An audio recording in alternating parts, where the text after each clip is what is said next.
Hello again, and welcome back to the Spirit of Watercolor. Welcome those of you who've been with me, welcome new subscribers as well. Really glad you're joining us here.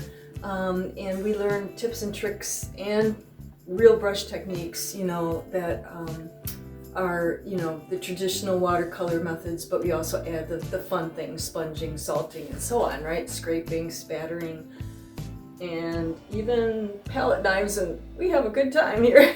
So I hope you'll stick with us and keep learning and growing with us. Today we're doing flowers, which are going to be for our Valentine cards this year. Last year we did the hearts. You could find that one on my channel. And this year I'm doing these on these, it's just from Funko or something, Amazon, these cards. But we're going to actually attach these little handmade, very rough textured little watercolors and glue them on. So we're doing the subject of the day today, ta-da, is roses. And I did a couple here, samples of practice ones. This one is yellows and oranges. I think I used a lot of actually a really interesting Daniel Smith orange that I'll tell you about.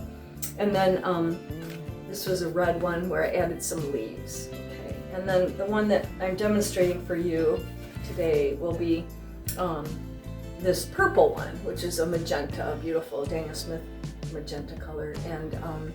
And then, if you want, we can add leaves as well to this, like that in detail, or maybe just one, or maybe, just some background color. You can do whatever, but we're gonna basically do that.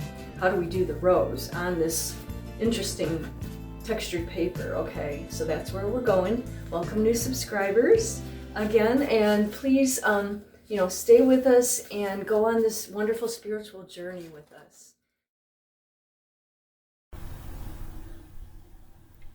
Okay, so here you see I've got my my paints ready and my little handmade rough paper, and I just start with my number 8 round brush. It's the large round brush, pointed round, and I like to start on the outside so I kind of know where the shape of the rose is. I know some people like to start in the center, and that's okay too if you're comfortable with that, or you're using a photo for reference. In this case, I'm just going ahead and, I'm just laying out the rose from after painting many, many roses over the years. I just kind of have a sense of it, and I'm not actually going for a totally realistic look here because this paper's very rough and it creates a sort of a different look. So it's very textury. So as you can see, I move pretty quickly, even though it's sped up a bit, it's even quicker. But I put in that first glaze of color, and then I start to add a little bluer purple in there. That was my Quinacridone Magenta, by the way, that I used there. And it's a beautiful Daniel Smith color. I use those a lot. I also have noticed in doing these that I probably could bring the flower up higher onto the cards. For some reason I was doing them in the center, but it really doesn't matter. When you put them on the card, you can kind of place them a little higher and it'll all work. So just FYI. So here we are. And I did that pretty quickly. Like I said, keep it fresh, don't overwork it. Let's bring in some green. I used 2 or 3 greens here.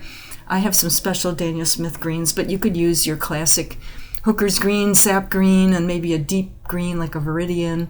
Here I used some new blue greens that I have, like Green Apatite Genuine, and etc. And I love deep sap green, by the way. And so that was that. Now I'm just kind of coming in with the leaf on the side, and I'm opting to make them different every time. And you can too. You can not even put them in if you don't want.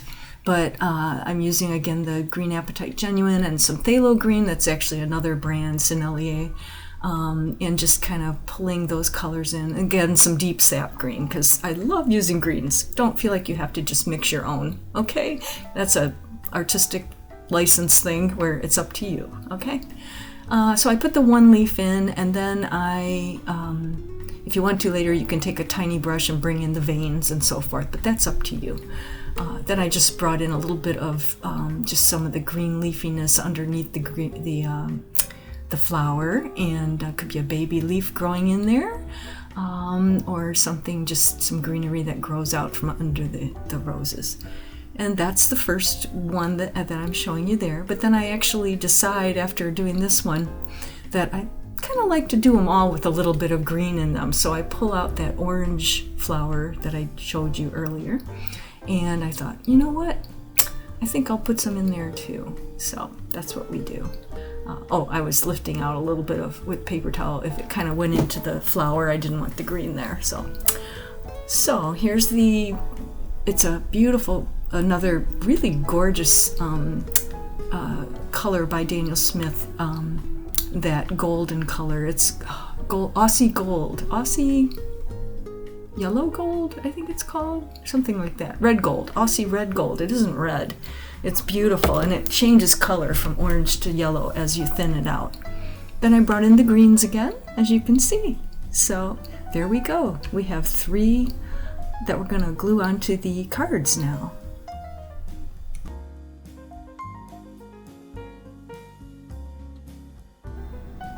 So here are the 3 all finished, and I glued on the top 2. I still need to glue the other one onto the card, but I did write on that one at the top because there is room to write whatever you like. Happy Valentine's Day. I put with love. You could say thank you or happy spring. So yes, this is a card you could use for a lot of different things, and it's easy, and like I said before, you get to practice your roses.